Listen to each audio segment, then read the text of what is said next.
All right. Hello, everyone. Welcome to the Celtics Warriors Finals halftime show. I am your host, Fozzie, or Cam, here with my co-host, as always, Will. How you doing today, Will? Doing good, Cam. How about you? I'm doing great.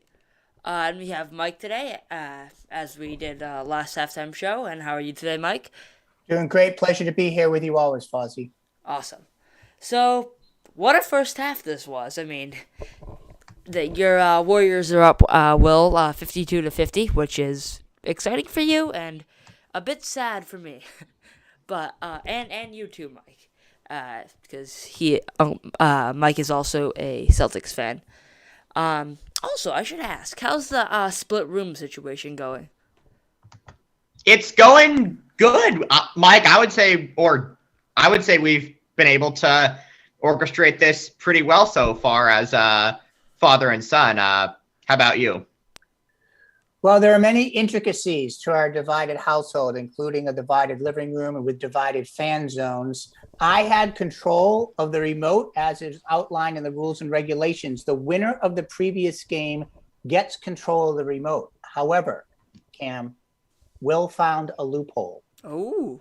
And the loophole is this. Although I have control of the remote, the TV is actually divided in two in the center of the fan zones. Mm-hmm. And the manual controls for the television are on his side of the room. Ooh, wow. So I might be putting this back before the rules committee. I'm very, very upset. It's taken away one of the premier prizes that you get from being a victor of the previous game. Well, actually, Mike, because we are the rules committee, you and me, quickly, let's discuss this right here. Would you like to change this? Yes, I want dominating control of the remote. I do not want manual remote from the Warriors fan zone. So do you want control of the remote at all times? No, just during my rightful times. When I win the game, or if Will has won the previous game and he's watching the game with control of the remote, post-game goes to the winner of the game, control of the remote post-game. I just want to follow the original rules. I don't like manual controls being on the Warriors fan zone side. Well, I can't believe that I'm saying this, but Mike, I can agree to that just because when we originally planned this, it was winner of the previous game gets control of the remote for all of the next game. And I do think it is kind of unfair if I get this, other control of the TV. So I'm a bit surprised to hear myself saying this, but I agree to your complaint, and I will not touch any of those dials during the second half.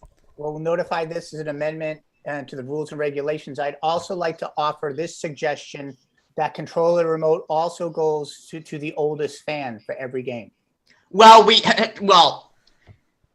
Cam, I think it's time to discuss the second half. What were your thoughts? All right, so I thought, well, obviously the Celtics started off strong. We kind of, at the beginning of the game, we kind of held down Curry, which I think Mike, you'll agree, and I think Will, you'll agree as well. But I mean, we're still not doing awful or bad at all. In fact, we were very close to tying it up at the end to end the half as a tie game. And if Derek White hit that three, well, maybe we would have even be winning at the half. But it was an awful shot. But Will, what are your thoughts so far? You know what? I've backed my team for pretty much all of our podcasts and live streams so far in this finals, but I might surprise you, Cam, and listeners/watchers, but I actually thought the Celtics were the more impressive team in the first half for this reason. The Celtics are in a hostile environment playing against a team that, is playing really desperation basketball and does not want to go down 0-2 going to the Boston Garden. So I didn't think the Warriors played bad. I didn't not like their first half, but I just think the fact that the Celtics, in a game like this where the Warriors are playing with desperation and don't want to go down 0-2, and for them to be only trailing by 2 points at the half, I think the Celtics should be feeling extremely good about where they are so far in this game and where they are in this series. I mean, let's see if the Warriors go on one of their patented third quarter runs and don't make the mistakes that they made at the end of game one. But I think if you're the Celtics, you should feel really good about how you're playing so far. And I actually thought they were the more impressive team in the first half. All right. Wow. That's very honest. As Stephen Freight says in the comments, he appreciates the honesty. Awesome. So let's look at the comments here. Mike, awesome. Hello to all your fans. Jason Gothard says, can we agree that the refs are brutal tonight? Mike, I'll let you handle that. How do you feel about the refs tonight?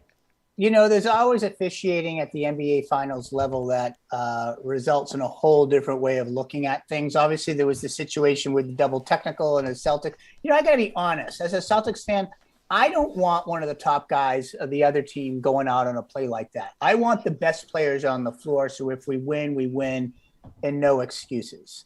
I'm not ready to go on board that it was horrible officiating, but at the same time, it's not officiating that I love.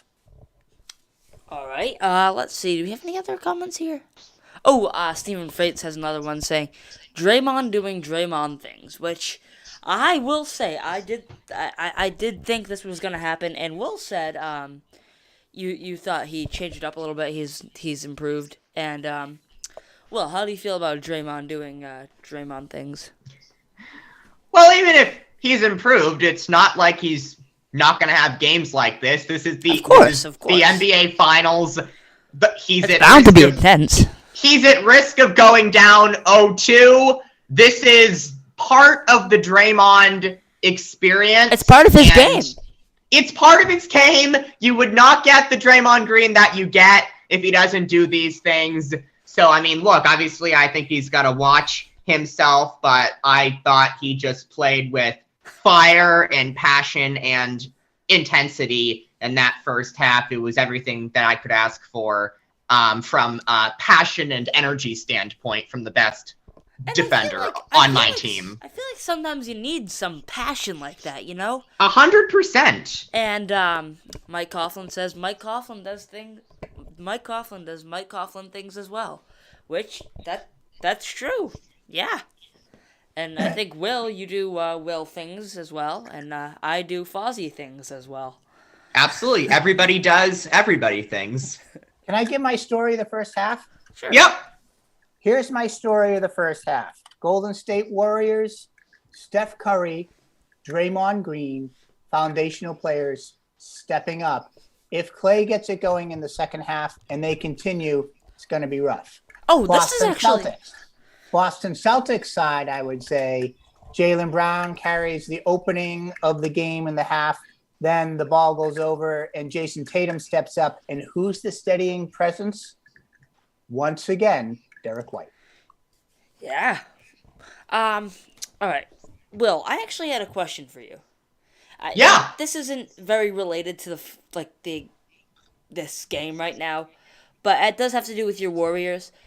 Do you think Klay Thompson is the same player he was a few years ago? Do you think that injury really affected him? It's a great question. Do I think he's the player that he used to be? No, just because of the number of, subpar, shooting games he's had this postseason, and because of him not being the dominant defensive player that he used to be. Next season is when I'm going to really start evaluating, where he will have really had, some time under his belt. So do I think he's the player that he once was?